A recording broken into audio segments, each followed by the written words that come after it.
Okay, ચાલો. તો આજે આપણે જે છે એ સમઘટકતાનું સેશન જે છે એને આગળ વધારશું. આજની જે સમઘટકતાઓ જે છે એ થોડીક વિશિષ્ટ પ્રકારની હશે. આજની જે સમઘટકતા છે એ શું હશે? થોડીક એવી વિશિષ્ટ પ્રકારની હશે. તો સાંભળો, પહેલા તો આપણે જે વાત કરવા જઈ રહ્યા છીએ એનું નામ છે સમઘટકતા. તો સમઘટકતા શબ્દ જે છે એનો મતલબ શું થાય છે? તો કે ભાઈ સમઘટકતા જે છે એનો મતલબ એવો છે કે આપણી પાસે જે કાર્બનિક સંયોજન છે એ પછી કોઈ પણ ક્રિયાશીલ સમૂહ ધરાવતું હોય તો એનું અણુસૂત્ર જે છે ને એ એક ફિક્સ વસ્તુ છે. તો અણુસૂત્ર સરખું છે, પણ હવે આ અણુસૂત્રની અંદર કોઈકના કોઈક કારણથી એનું બંધારણીય સૂત્ર બદલાઈ જાય છે. સમજો ભાઈબંધ, શું કીધું આપણે? કે એનું અણુસૂત્ર ફિક્સ છે, પણ કોઈકને કોઈક કારણથી જે છે એનું બંધારણીય સૂત્ર કેવું થાય છે? બદલાઈ જાય છે. હવે જો બંધારણીય સૂત્ર બદલાઈ જતું હોય તો એનું આઈયુપીએસસી નામ બદલાય. અને આપણે કીધેલું છે કે આઈયુપીએસસી નામ કયા કારણથી બદલાણું? તો કે પહેલી વખત આપણે એવું જોયું કે શૃંખલા પડતી હતી, બરોબર. બ્યુટેનની બદલે પ્રોપેન થઈ જાય ને શાખા હોય, પેન્ટેનની બદલે બ્યુટેન આવી જાય ને શાખા હોય. તો આવી શૃંખલા પડવાના કારણે આઈયુપીએસસી નામ બદલાણું, એટલે મેં એને નામ આપ્યું હતું શૃંખલા સમઘટકો. પછી આપણે આલ્કોહોલના બંધારણ અમુક જોયા હતા કે એમાં એવું થતું હતું કે ભાઈ આલ્કોહોલમાં જે OH હોય ને એ પોતાનું સ્થાન બદલે, પહેલા કાર્બન ઉપર, બીજા ઉપર, ત્રીજા ઉપર વગેરે વગેરે. તો જો આલ્કોહોલ સંયોજન છે, એમાઇન છે, નાઇટ્રો છે, આવા સંયોજનો પોતાનું સ્થાન બદલી નાખે તો સ્થાન બદલવાના કારણે શું થતું હતું? તો કે સ્થાન બદલવાના કારણે એનું આઈયુપીએસસી નામ બદલાતું હતું. તો આપણે એને નામ શું આપી દીધું હતું? બોલો જોઈ. તો કે ભાઈ એને સ્થાન સમઘટકતા કહેતા હતા. સેમ વસ્તુ પાછી કે હવે આપણે ત્રીજી વખત તો આખો ક્રિયાશીલ સમૂહ બદલી નાખ્યો કે ભાઈ એસ્ટર હોય તો કાર્બોક્સિલિક એસિડ બનાવી દીધું, કાર્બોક્સિલિક એસિડ હોય તો એસ્ટર બનાવી દીધું. એવી જ રીતે આપણે બીજા નંબરની જો વાત કરીએ તો એના માટે આપણે જે છે એવું કીધેલું હતું કે ભાઈ આલ્ડીહાઇડ હોય તો કીટોન, આલ્કોહોલ હોય તો ઇથર. તો આવી રીતના 3 ઘટકો ગઈકાલ સુધીમાં આપણે શીખાતા. હવે આજે આપણે જે છે એ ચોથા નંબરની જો વાત કરીએ તો ચોથા નંબરે જે છે એ શું કરશું? તો કે ભાઈ ચોથો નંબર જે છે આપણો એના માટેની જો ચર્ચા કરીએ તો એને નામ આપવાનું છે મેટામેરિઝમ. પણ આપણે પહેલા મેઇન હેડિંગ મારી દઈએ. આપણે સમઘટકતા વિશેની માહિતી જે છે એ શીખીએ છીએ. આજે સમઘટકતા છે એમાં ચોથા નંબર ઉપર જે છે એ કોણ આવવાનું છે? તો કે એને કહેવાનું છે મેટામેરિઝમ. આજે ચોથો નંબર જે છે એને આપણે શું નામ આપવાનું છે? મેટામેરિઝમ. શું કહેવાય? મેટામેરિઝમ. બેટા તને ખબર પડી કે આને મેટા કહેવાય એવું આપણે બોલશું, એટલે આને મેટામેરિઝમ તરીકે ઓળખાવી શકાય. તો હવે આજે મેટામેરિઝમ શબ્દ આપણે બોલ્યા કે નહીં, એને દર્શાવવા માટેની જો ચર્ચા કરીએ આપણે તો મેટામેરિઝમ જે છે એ કઈ રીતે દર્શાવશું? તો કે જો આવી રીતે દર્શાવશું કે કાર્બનિક સંયોજનમાં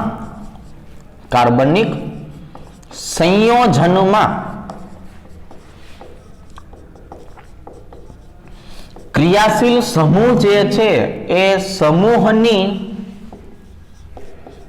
આજુબાજુની કાર્બન સંખ્યા જે છે એ કેવી હોય?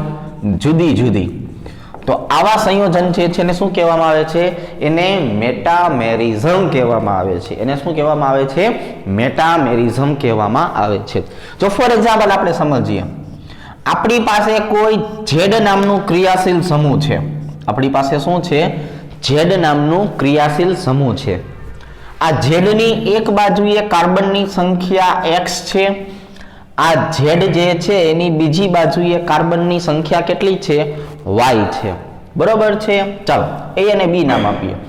અહીંયા A નામ છે, અહીંયા B નામ છે. એવી જ રીતે આ જ કાર્બનિક સંયોજન છે, આવડું આ જ એનો ક્રિયાશીલ સમૂહ એક છે. એક બાજુએ કાર્બન સંખ્યા x છે, બીજી બાજુએ કાર્બન સંખ્યા y છે. તો હવે શું થયું કે અહીંયા તમારે a વત્તા b નો સરવાળો કરો તો કેટલો થવો જોઈએ n જેટલો, આ બાજુએ x વત્તા y નો સરવાળો કરો તો કેટલો થવો જોઈએ n જેટલો।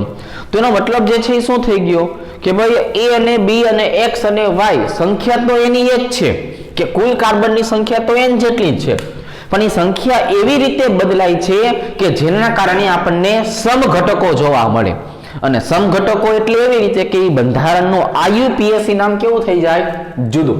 એટલે આપણે સમઘટકતાની આપણે પોતે બનાવેલી વ્યાખ્યા શું હતી તો કે એક જ વસ્તુ અણુ સૂત્ર સમાન પણ આનું IUPAC નામ જે છે એ કેવું થાય તો કે IUPAC નામ અલગ હોય તો આ બે ઘટકો જે છે એને એકબીજાના સમઘટકો કહેવાય। અને IUPAC નામ કોના કારણે અલગ પડ્યું, IUPAC નામ કોના કારણે અલગ પડ્યું એને જે છે એ કહેવામાં આવે છે એ સમઘટકનું નામ। ચાલો હવે આપણે જે છે આ ત્રણ પ્રકાર પાડી દઈએ। હું ત્રણ પ્રકારના ક્રિયાશીલ સમૂહની મદદથી તમને મેટામેરિઝમ સમજાવું છું।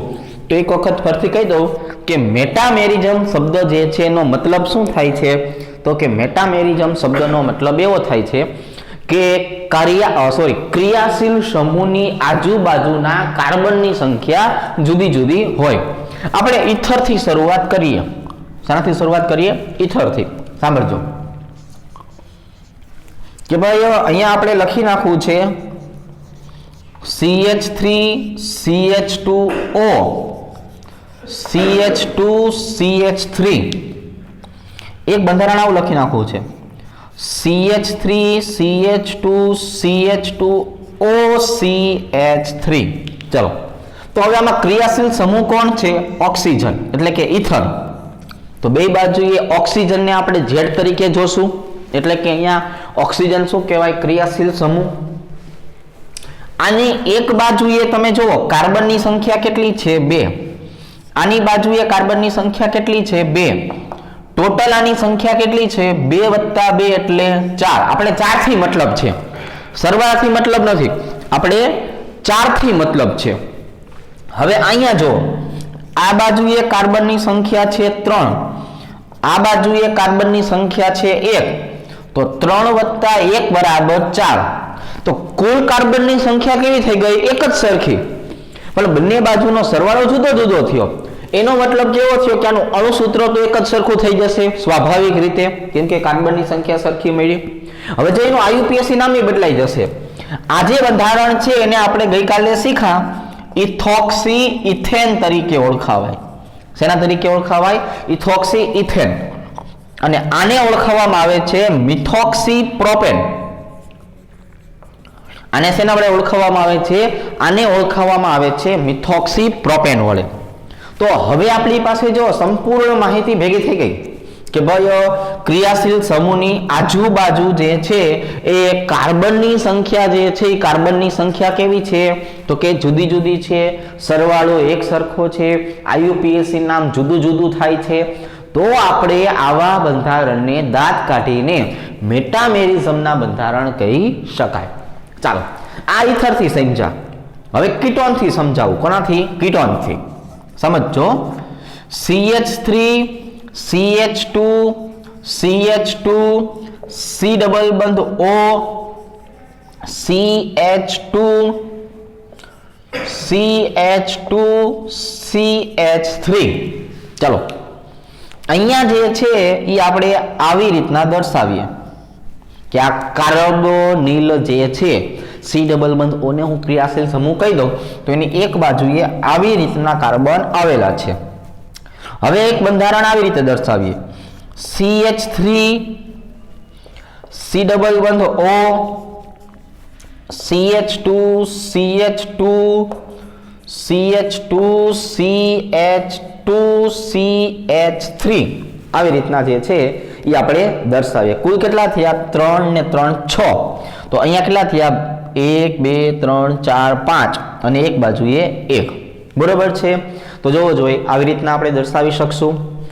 હજુ એક આપણે દર્શાવ્યું હોય તો કે એક આપણે દર્શાવશું આવી રીતે CH3 CH2 સી ડબલ બંધો O અને આ બાજુએ શું આવી જશે CH2 CH2 CH2 CH3 તો કુલ કાર્બન મળો 1 2 3 4 5 6 7 1 2 3 4 5 6 7 1 2 3 4 5 6 7 હવે અહીંયા જે છે એ કાર્બોનિલ ઉપર આપણે જે છે શું કરી નાખીએ બોક્સ બનાવી દઈએ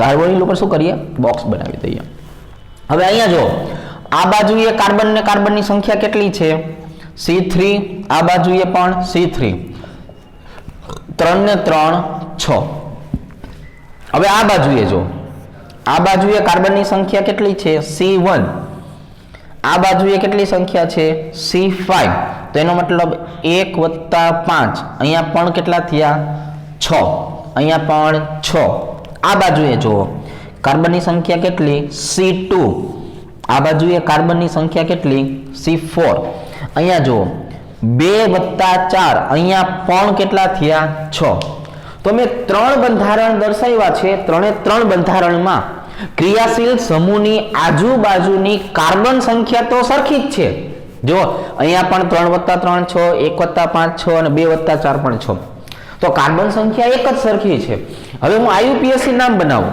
જો આનું IUPAC નામ જે છે એ શું થાય તો કે 1 2 3 4 5 6 7 એટલે મતલબ કે ચોથા નંબરના કાર્બન ઉપર છે એટલે આને કહેવાય હેપ્ટેન 4 ઓન અહીંયા જોવો જોઈએ 1 2 3 4 5 6 7 એટલે એમાં બીજા નંબરના કાર્બન ઉપર છે તો આને કહેવાય હેપ્ટેન 2 ઓન આને શું કહેવાય હેપ્ટેન 2 ઓન હવે અહીંયા તમે જો અહીંયા આપણે લખવું હોય તો શું કહેવાય તો કે હેપ્ટેન 3 ઓન અને શું કહેવાય હેપ્ટેન 3 ઓન તો અહીંયા આપણને એવી ખબર પડી કે બંધારણ જે આપણે બનાવ્યા છે એ તમામે તમામ બંધારણની અંદર IUPAC નામ જે છે અલગ અલગ પડ્યા કાર્બન સંખ્યાનો સરવાળો સરખો થઈ ગયો તો આવા ઘટકો મેટામેરિઝમનો ભાગ છે શેનો ભાગ છે મેટામેરિઝમનો હવે એના પછી આપણે દ્વિતીય કેમાઇનની વાત કરીએ કે ભાઈ CH3 CH2 NH CH2 CH3 જો આને દ્વિતીય કેમાઇન કહેવાય આનું નામ કેમ કરવું એ શીખવાડું છું બરોબર ચાલો આ NH થઈ ગયું એક આપણે આમ લખશું CH3 CH2 CH2 NH અને CH3 તો અહીંયા NH ઉપર હું બોક્સ બનાવી દઉં છું જો આને દ્વિતીય કેમાઇન કહેવાય આ જે છે એને શું કહેવાય સેકન્ડરી દ્વિતીયક એમાઇન તરીકે ઓળખાવી શકાય આ બંધારણ શીખાય એને કીટોન તરીકે ઓળખાવી શકાય અને આ બંધારણ શીખાય એને ઇથર તરીકે ઓળખાવી શકાય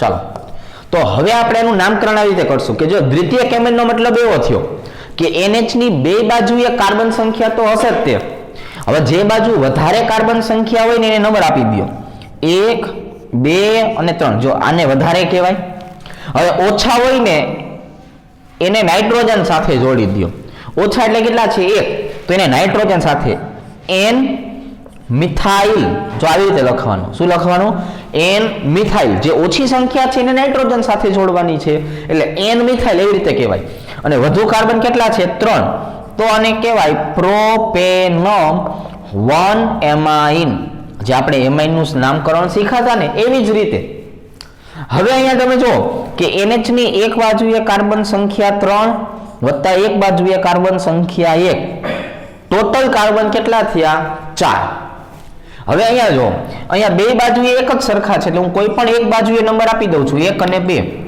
એટલે આ જે છે એ બાકીનો ભાગ નાઇટ્રોજન સાથે જોડાઈ જશે તો આને શું કહેવાય તો કે આને કહેવાય N ઇથાઇલ તો આને શું કહેવાય N ઇથાઇલ અને બે કાર્બન જે છે એટલે આને કહેવાય ઇથેન 1 એમાઇન એટલે આને શું કહેવાય ઇથેન 1 એમાઇન હવે અહીંયા તમે જો આ બાજુ એક કાર્બન સંખ્યા કેટલી છે 2 + 2 પણ એનો સરવાળો કેટલો થાય 4 તો અહીંયા સરવાળો 4 અહીંયા પણ સરવાળો 4 તો આને આપણે મેટામેરિઝમ તરીકે દર્શાવી શકાય તો જે મેટામેરિઝમ જે છે એનો મતલબ એવો થાય છે કે ક્રિયાશીલ સમૂહ જે છે એને મધ્યમાં રાખવાનું છે અને એની આજુબાજુએ કાર્બનની સંખ્યા કેવી કરવાની? જુદી જુદી.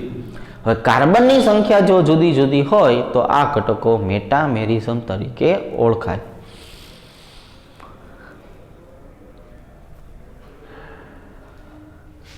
ચાલો હવે આપણે એના પછી 5મા નંબરની વાત કરીએ. તો જો 5મા નંબરની સમઘટકતા તો આના કરતા પણ અગત્યની છે, બરાબર. એમાં તો તમારે વ્યવસ્થિત ધ્યાન આપવાનું છે. 5મા નંબરની સંયોજકતા તો બહુ અગત્યની, એને આપણે કહેવાનું છે ચલ રૂપકતા. થોડીક વાર પછી આપણે એના વિશેની માહિતી જોઈએ વ્યવસ્થિત રીતે. ત્યાં સુધી આ બોર્ડ ભૂસી નાખીએ. શું કહેશું આપણે એને? ચલ રૂપકતા તરીકે ઓળખાવાનું છે.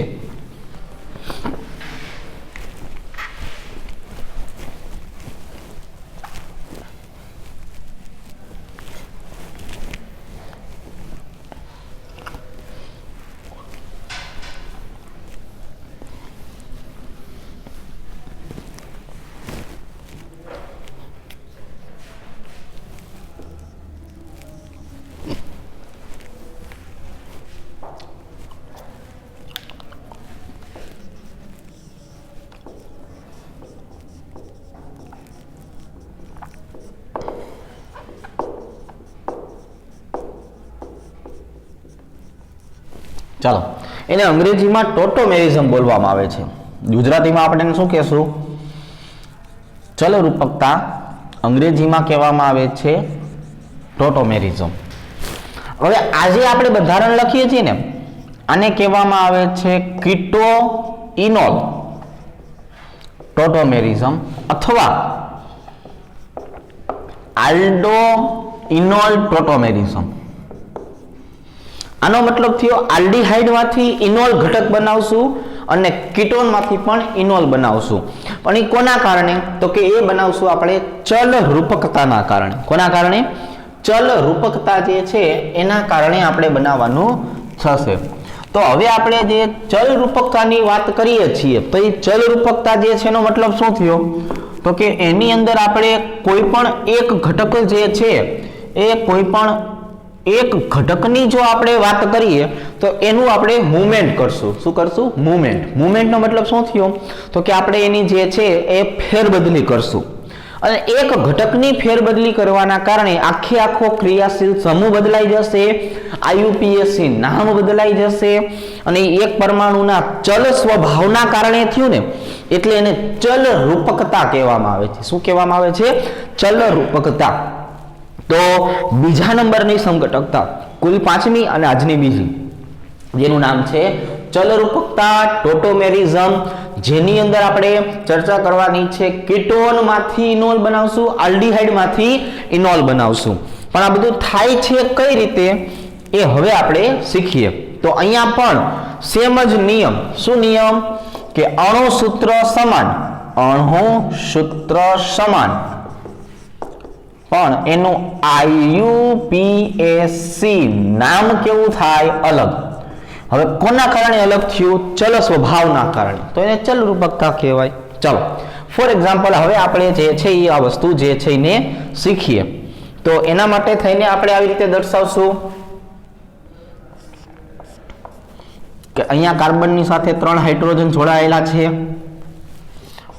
અહીંયા જે છે કાર્બન સાથે ડબલ બંધથી ઓક્સિજન જોડાયેલો છે, અહીંયા જોડાયેલું છે હાઇડ્રોજન. બરાબર, આવી રીતે.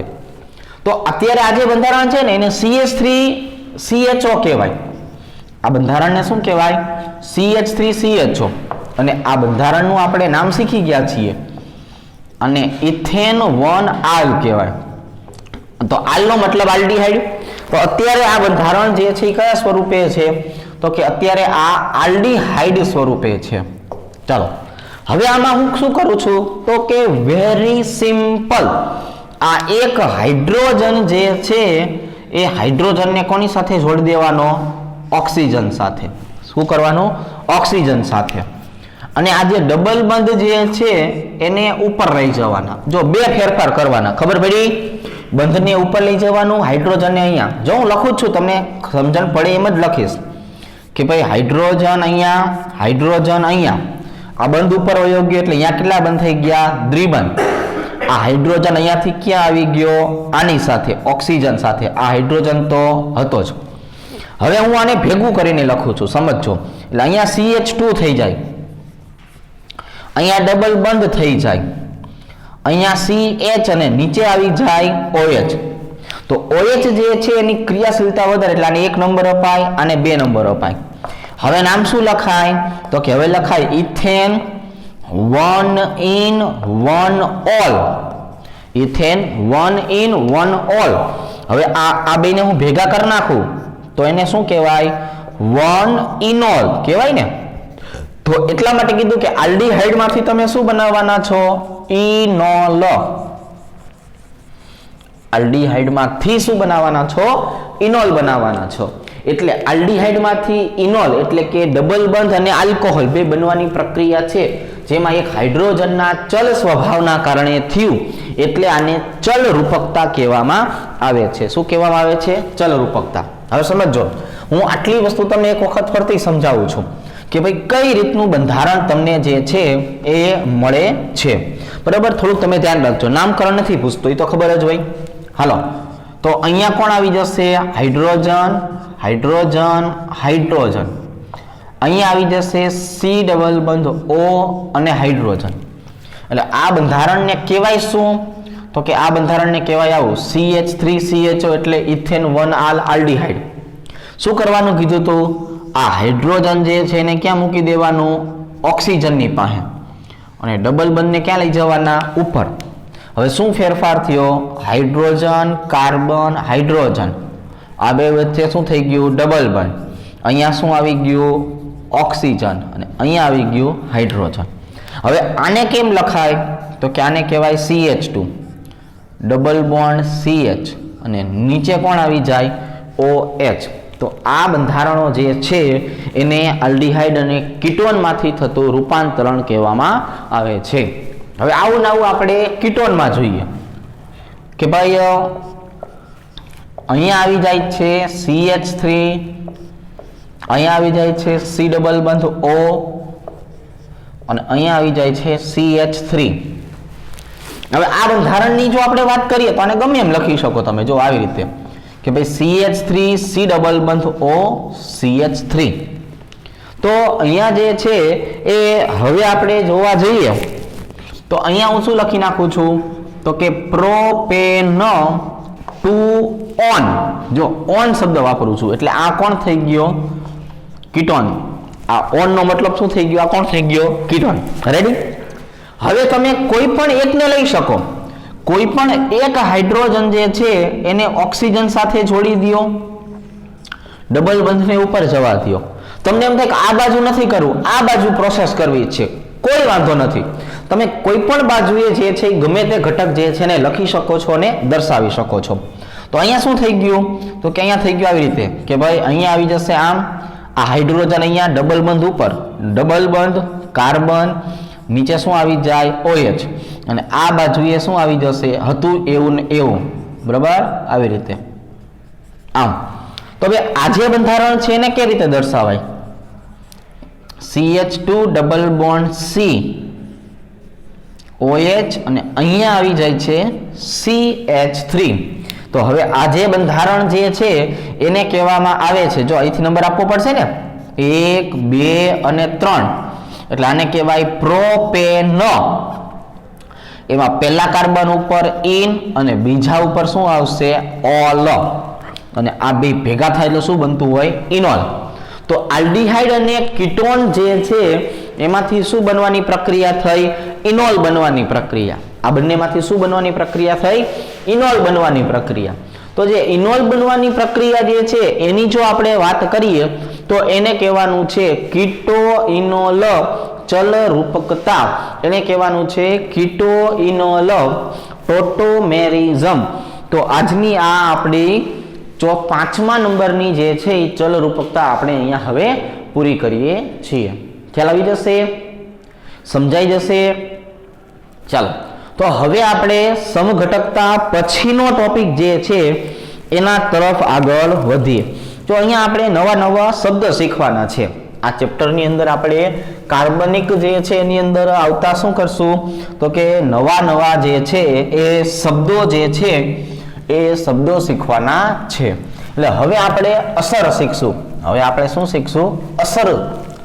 એમાં પહેલી અસર જે છે હવે આપણે જે છે એ પ્રક્રિયા જે છે એના પ્રકાર શીખવાના છે, પછી અસર શીખશું.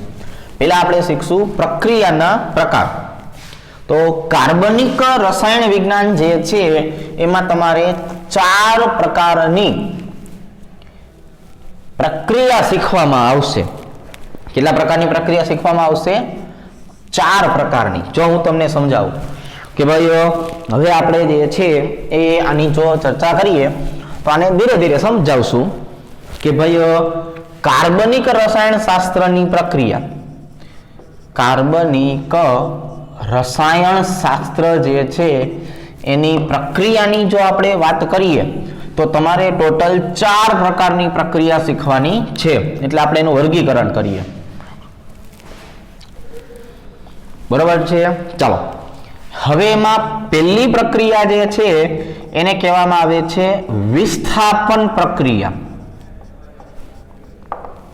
બરોબર છે? વિસ્થાપન પ્રક્રિયા. બીજા નંબર ઉપર જે છે એ આપણે જોવામાં આવે છે યોગશીલ પ્રક્રિયા.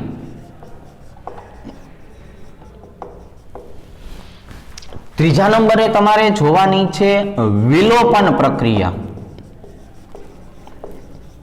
બહુ મોસ્ટ ઇમ્પોર્ટન્ટ છે. 12મા ધોરણ સુધી તમારે આ બધું યાદ રાખવાનું છે.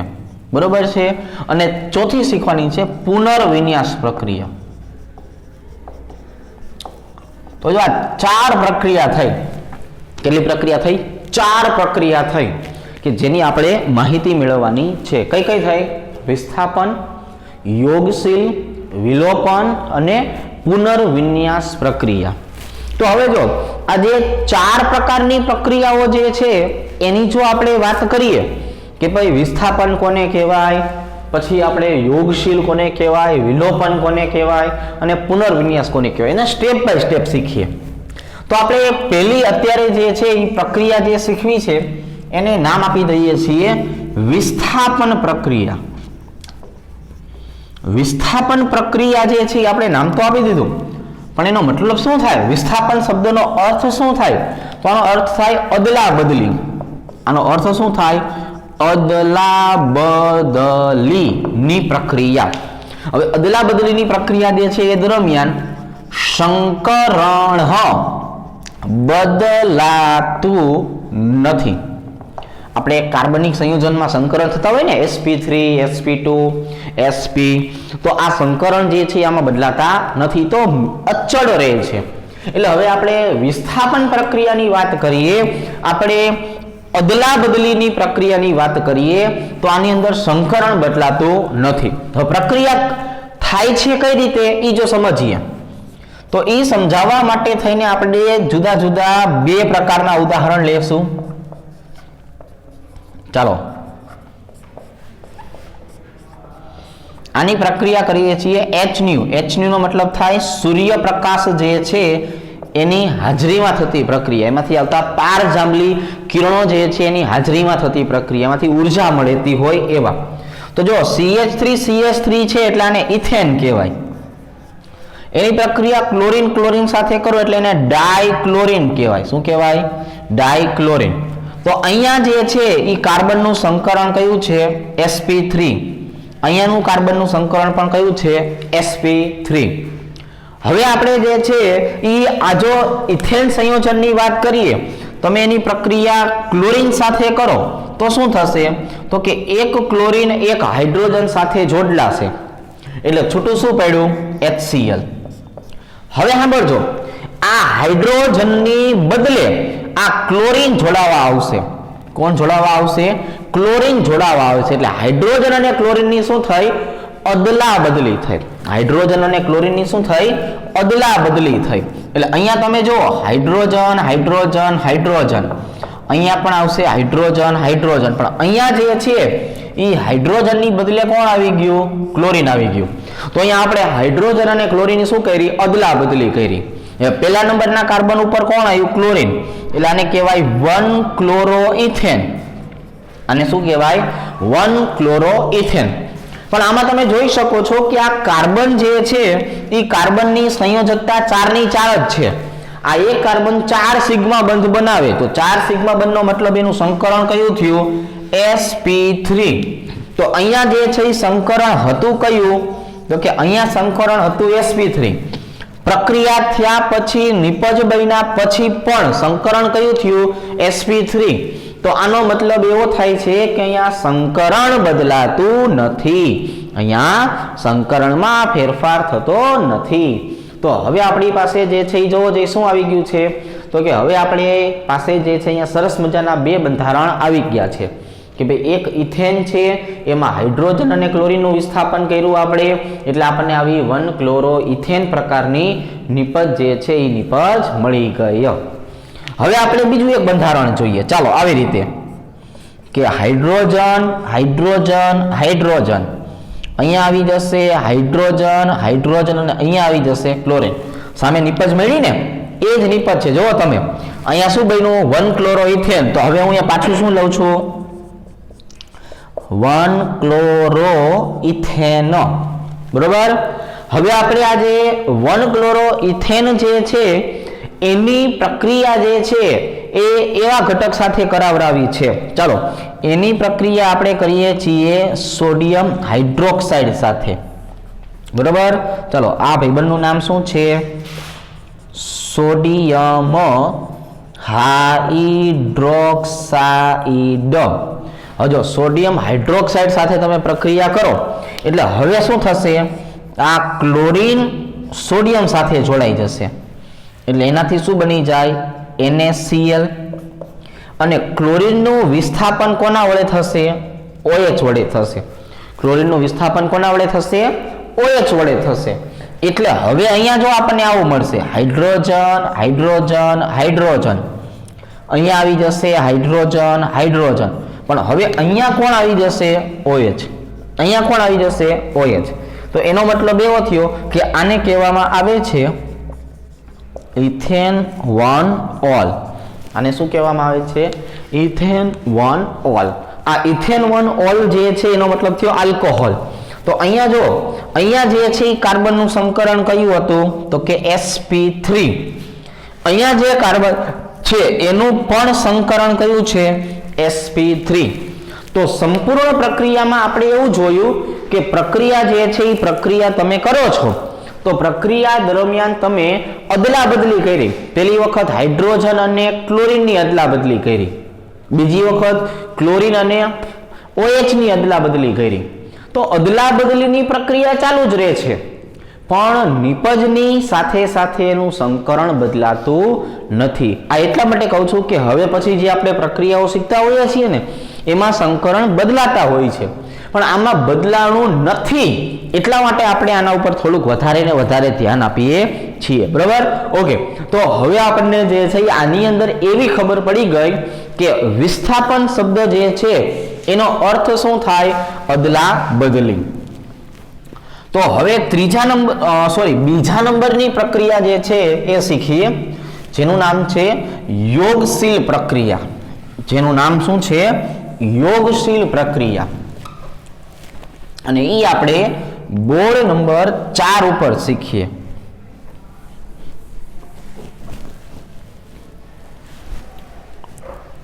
ચાલો તો હવે આપણે વાત કરશું બોર્ડ નંબર 4, પ્રક્રિયા નંબર 2. નામ આપી દઈશું યોગશીલ પ્રક્રિયા. અને નામ શું આપી દેવાનું છે? નામ આપી દેવાનું છે યોગશીલ પ્રક્રિયા. હજો યોગશીલ પ્રક્રિયા શબ્દ જે છે એનો મતલબ થાય ઉમેરણ. યોગશીલ નો મતલબ શું થાય? ઉમેરણ.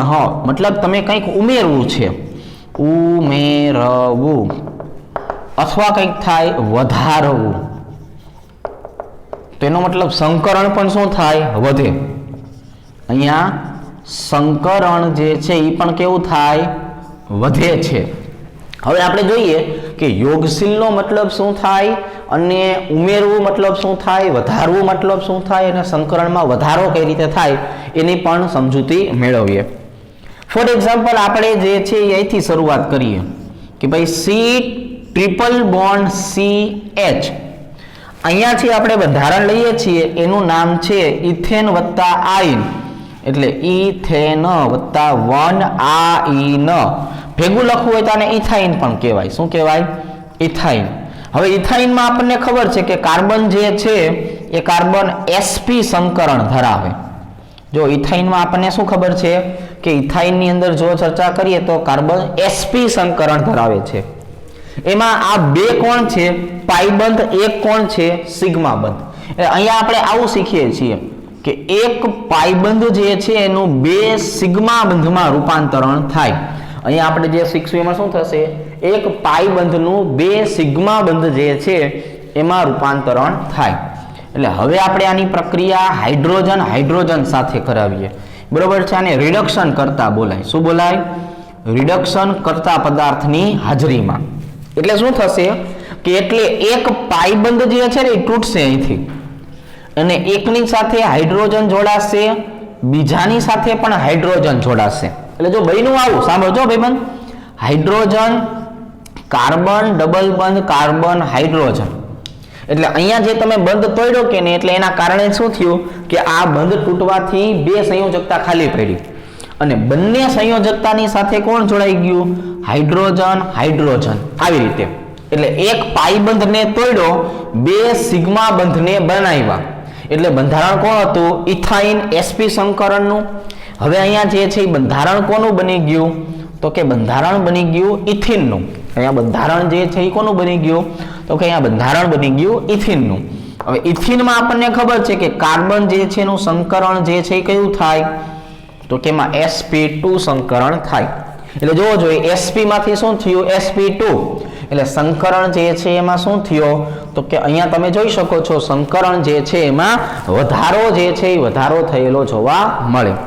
તો ફરીથી એક વખત મતલબ સમજીએ કે અહીંયા આપણે જે પ્રક્રિયા શીખીએ છીએ એનો મતલબ છે યોગશીલ પ્રક્રિયા. હવે આપણે ગણિતમાં તમે જે છે એ યોગ ગણ ને એવું બધું શીખેલા હોય તો અહીંયા તમને ખબર છે કે એનો મતલબ ઉમેરો થતો. તો યોગ મતલબ ઉમેરો. તો યોગશીલ પ્રક્રિયાનો મતલબ એવો થયો કે અહીંયા પ્રક્રિયકોમાં તમારે કોઈક ને કોઈક ઘટકનો ઉમેરો તો કરવાનો છે અને આપણે કોઈક ને કોઈક ઘટકનો જ્યારે ઉમેરો કરતા હોય ને, આપણે જ્યારે કોઈક ને કોઈક ઘટક જે છે એનો ઉમેરો કરતા હોય તો આ ઉમેરો કરતી વખતે જે છે એ શું થતું હોય છે? તો કે ભાઈ ઉમેરો કરતી વખતે જે છે એનું સંકરણ જે છે એ બદલાતું જતું હોય. હવે કઈ રીતે સંકરણ બદલાય? તો ફોર એક્ઝામ્પલ આપણે ડેમો લઈએ કે ભાઈ આની અંદર એવું થતું હોય કે એક પાઈબંધને તોડવાનો અને બે સિગ્મા બંધ તમારે બનાવવાના. આપણે જે છે આમ સમજતા હોય કે ભાઈ આ જે છે એ ટ્રિપલ બંધ છે.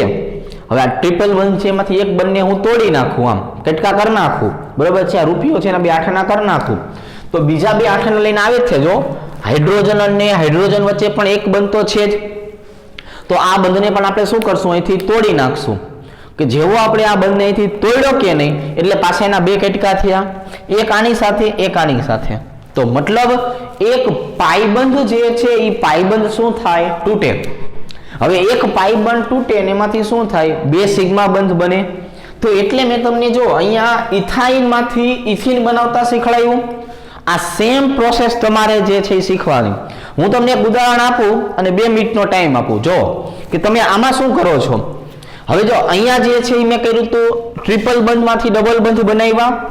હવે હું તમને આવું નવું એક બંધારણ આપું છું, એ જ બંધારણ આપું છું કે અહીંયા આવી જશે હાઇડ્રોજન હાઇડ્રોજન હાઇડ્રોજન હાઇડ્રોજન. જો આજ લખ્યું ને મેં બીજી વખત, એટલે આને કહેવાય ઇથિન. આમાં જે કાર્બન છે એનું સંકરણ કયું છે?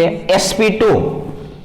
તમારે એની પ્રક્રિયા કરવાની છે હાઇડ્રોજન સાથે અને આ રિડક્શન કરતાની હાજરીમાં. ચાલો વિચારો છે, 2 મિનિટનો ટાઈમ આપ્યો, શું વિચારી શકો છો?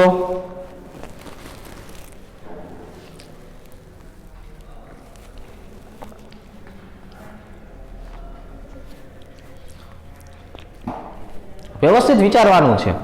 એટલે તમે અત્યારે જે છે તમને ટાઈમ આપ્યો છે એમાં તમે વિચારો કે આમાં શું બનતું હોવું જોઈએ, સંકરણમાં ખરેખર ફેરફાર થાય છે કે કેમ?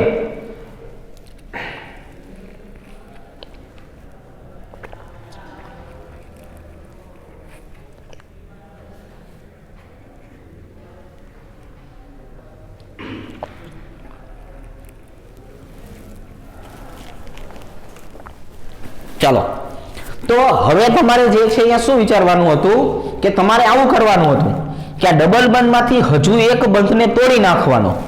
એક બંધ તોડો એટલે એક પાઈ બંધ તૂટે તો બે સિગ્મા બંધની જગ્યા થાય. એટલે આ હાઇડ્રોજન જે છે એ કોની સાથે જોડાય? આની સાથે. આ હાઇડ્રોજન છે એ કોની સાથે જોડાય? આની સાથે.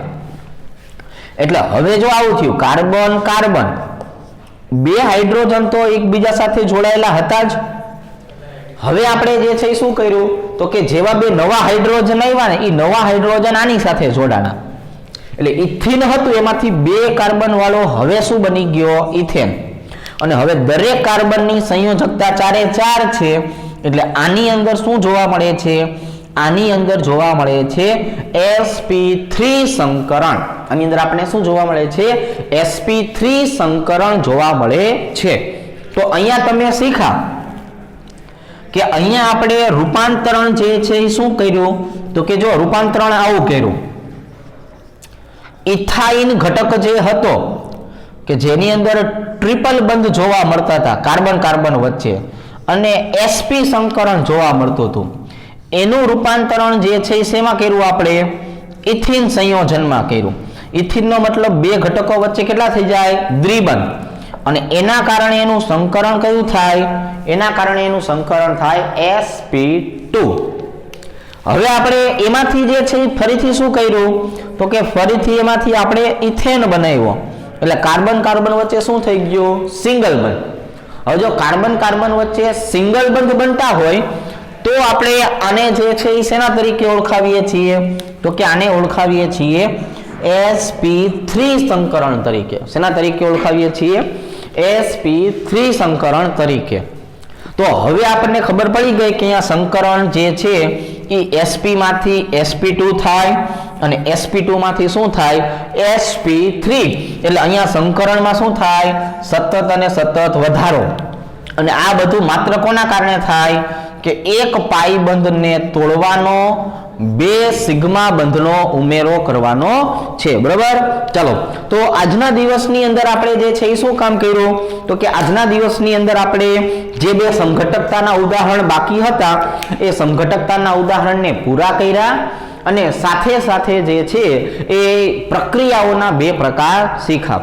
બાકીની બે પ્રક્રિયા આપણે આવતીકાલે જોશું. ઓકે, ચાલો.